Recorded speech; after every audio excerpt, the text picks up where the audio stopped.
mondo apocalittico quello che Anki Bilal racconta attraverso i suoi fumetti, oggi diventati anche film. È un mondo livido e violento che lui disegna con i colori acrilici per donare alle sue opere una profondità senza mezze misure. Anki Bilal, di madre ceca e padre bosniaco, ha vissuto i primi 9 anni a Belgrado, mentre ancora si stendevano le ombre della Seconda Guerra Mondiale e già si allungavano quelle del regime comunista. Quand j'étais petit, moi j'étais dans un pays qui n'existe plus. J'étais à Belgrade, dans une ville qui existe mais qui est la capitale d'un pays éclaté. Et je suis parti très brutalement à l'âge de 9 ans. Un départ brutal comme ça, c'est un choc, mais je sais pas si ce choc a fait quelque chose dans ma personnalité, sans doute. Hein. Peut-être que ma personnalité vient aussi de là, et une sensibilité aussi peut-être, j'en sais rien. Toute une iconographie, peut-être une forme de sensibilité, des choses qu'on retrouve après peut-être dans mon dessin. C'est plutôt les autres qui me parlent de ça. Nel 1961 la famiglia Bilal si trasferisce a Parigi. J'adore Paris, j'aime beaucoup cette ville. Je trouve comme toutes les villes, elle a des périodes plus ou moins excitantes. Je trouve qu'en ce moment, c'est pas une période très excitante. C'est une ville qui est un peu en stand-by, une ville qui a peur, une ville qui n'affronte pas bien l'avenir. C'est un peu l'image peut-être du pays d'ailleurs. Mais en même temps, je ne suis pas non plus un Parisien invétéré. Je peux m'imaginer vivre ailleurs facilement. Et ça vient aussi de ce déplacement prématuré. Maintenant, je me sens prêt à vivre partout au bout du monde sans problème. E lì Anki dà consistenza al suo talento naturale per il disegno e lo trasforma in un percorso di carriera.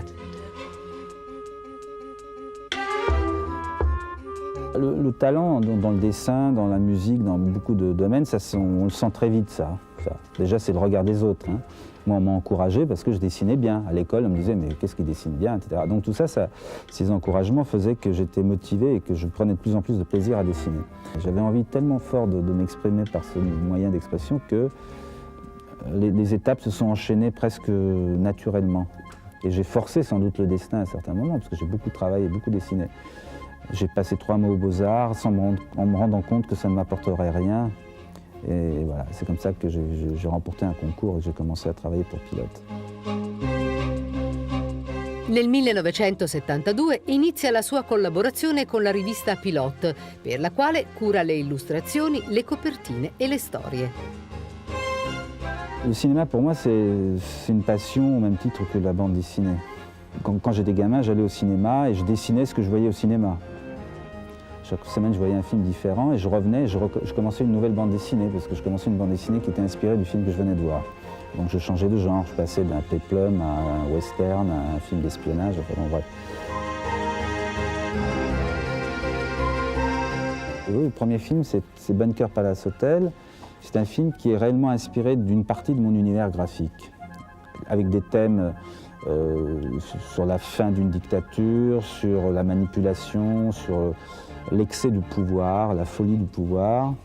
Le deuxième film est plus intimiste, moins spectaculaire, entre guillemets. On est dans une fable un peu politique, encore une fois, et dans un langage un peu décalé. Bon, c'est un film qui demande une grande attention aux spectateurs. Bilal ambienta le sue storie in un mondo fantastico e mitologico, ma anche realistico. È la Jugoslavia distrutta dalla guerra civile, a fare da sfondo a racconti di città postmoderne abitate da alieni e tiranni che comunicano attraverso la violenza e la paura.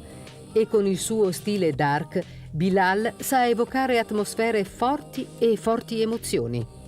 Moi, j'ai plutôt tendance à accentuer certaines ellipses, donc à découper le plus possible l'action, à la fractionner. Donc moi je vais peut-être vers une bande dessinée strictement cinématographique.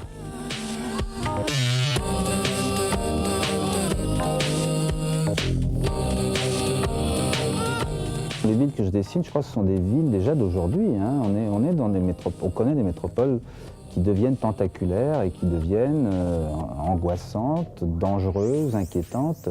On est dans un monde où les villes gagnent sur la campagne, grignotent la campagne, s'étendent, et ne s'étendent pas dans la richesse, s'étendent dans la pauvreté. Donc tout ça, ça génère une grande violence. Donc moi, j'ai tendance plutôt à partir de ce point de vue pour faire de la prospective urbaine, qui est une prospective peut-être sombre.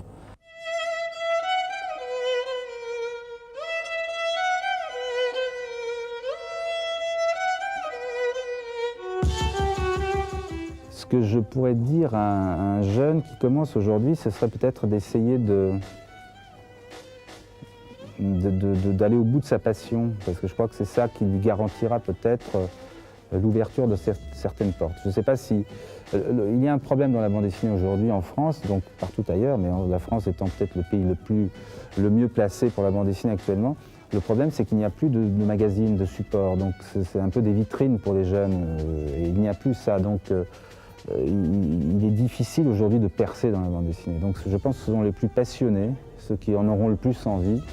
C'est presque comme une sélection naturelle, c'est ceux-là qui y arriveront. Alors, les idées viennent, et puis après elles mûrissent, ces idées, et au moment où on se met devant la feuille blanche, on sait ce qu'on va attaquer, on sait ce qu'on va dessiner. Anche Bilal ha parlato del XX secolo come di un secolo assassino, nato nella violenza e finito nella violenza. Ma si sa che l'uomo ha la capacità di superarsi in tutti i campi, anche in quelli dell'orrore. Je pense qu'il faut dissocier ma propre vision de la vision sombre et parfois apocalyptique que je montre en tant que dessinateur. Mais disons que je suis plus optimiste que ce que je dessine, mais en même temps je pense que je suis assez lucide et je crois qu'il faut qu'on soit vigilant. Voilà. Il faut qu'on soit vigilant parce que on est capable du meilleur, on l'a prouvé au cours de ce siècle, mais on est aussi capable du pire, et on l'a prouvé aussi au cours de ce siècle. Et c'est ça qui est fascinant, c'est cette ambivalence, cette présence en permanence du positif et du négatif par rapport à l'homme. Donc allez, moi je vais être optimiste, mais je dis attention, faisons attention.